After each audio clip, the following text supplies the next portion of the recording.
pemirsa, Anda menyaksikan Talk Show at 11 bersama saya Frida Litwina. Pemirsa, potensi ekonomi yang dimiliki oleh Kabupaten Aceh Tamiang selama ini sudah berkontribusi bagi pembangunan pesat yang dialami oleh kabupaten yang dimekarkan pada bulan April tahun 2002 ini. Dengan jumlah penduduk sebesar 262.000, kabupaten ini terus bergeliat dalam menapaki pembangunan di wilayahnya. Dan ini terlihat dari tekad Pemkab Aceh Tamiang yang mencanangkan pertumbuhan tahun ini sebesar 6,8%. Potensi apa saja yang menjadi pendorong terbesar bagi pertumbuhan ekonomi di wilayah ini?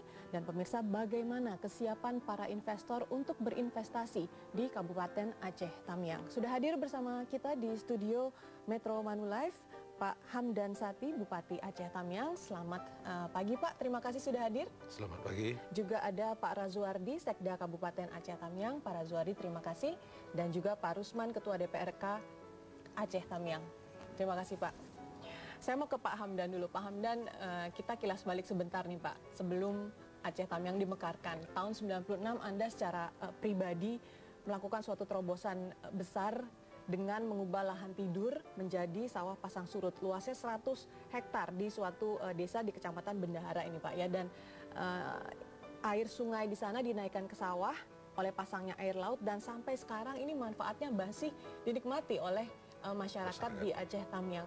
Apa yang menjadi motivasi Anda Pak tahun 96 waktu itu ya Pak ya untuk melakukan hal tersebut?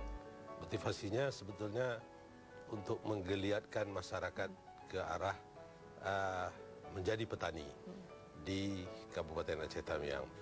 Tapi pada dasarnya kita melihat potensi lahannya sendiri, di mana lahan tersebut ada 1.000 hektar sebetulnya.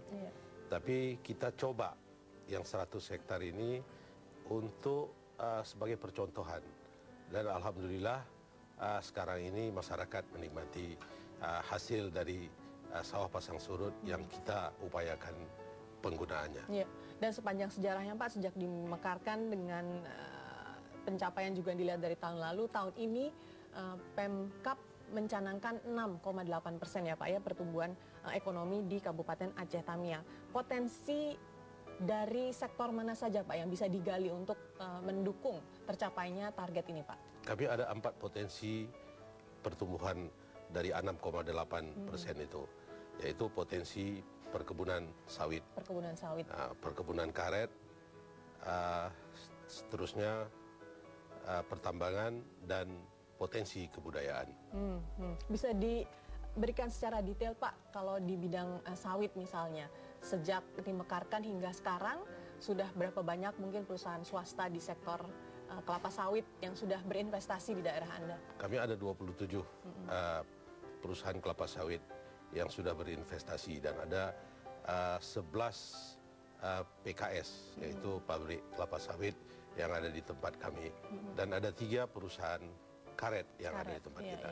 Dan selama ini pengolahannya masih bahan mentah ya Pak ya, bahan dasar. Apakah ada turunan dari produk tersebut yang mungkin diharapkan oleh kabupaten Anda untuk menarik investor? Oh pasti, karena itu yang kita harapkan, sehingga bisa investor-investor mendatangkan, memberikan investasinya ke tempat kami berupa pabrik minyak makan atau lanjutannya seperti oleochemical. Saya mau ke Pak Razuardi. Pak Razuardi, angka 6,8% ini dapatnya dari mana? Karena tahun lalu kan pertumbuhannya 4% lebih kalau tidak salah Pak ya? Iya, 4%. Jadi dari dasar perhitungan PDRB tahun lalu, di data-data pendukung tahun lalu. Jadi kita perhitungkanlah bahwa 6,8% ini bertambah 2,5% dari tahun lalu lah. Strategi apa saja Pak yang sudah dibuat oleh Pemkab? Jadi strategi yang paling mudah itu dengan melakukan kemudahan-kemudahan perizinan. Jadi kemudahan-kemudahan perizinan membuka peluang orang berinvestasi lebih mudah di tempat kita. Saya pikir seperti itu. Selanjutnya ya kita buat persiapan terhadap pola pikir aparatur. Ya mereka harus mendekatkan pola pikirnya dengan entrepreneurship, saya kira. Mindsetnya harus mindset ekonomi begitu Pak ya, yang melayani investor dan memudahkan begitu sifatnya. Baik, Pak Rusman, terkait investor ini Pak, tentunya diperlukan peraturan atau qanun yang mendukung hal tersebut. Bagaimana Pak perkembangannya sejauh ini?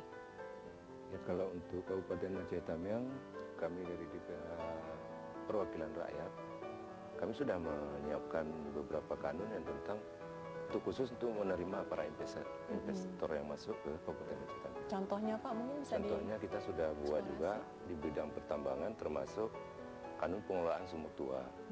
Kemudian ada juga kanun yang mungkin ada investor yang akan masuk ke situ. Kita juga ada buat itu kanun-kanun yang menyangkut dengan BUMD. Nah, BUMD ada beberapa unit, kemudian termasuk BUMD yang mengelola tentang pertambangan, pengelolaan sumber tua, itu termasuk Tamiang Petroleum. Kemudian satu lagi ada Rebung Permai. Itu BUMD yang bergerak nanti di bidang perikanan, perkebunan, kehutanan. Baik. Kita akan lanjutkan dengan mendiskusikan bagaimana kesiapan dari investor itu Pak ya untuk berinvestasi di Aceh Tamiang. Namun sesudah jeda berikut, pemirsa tetaplah bersama kami kembali sesaat lagi.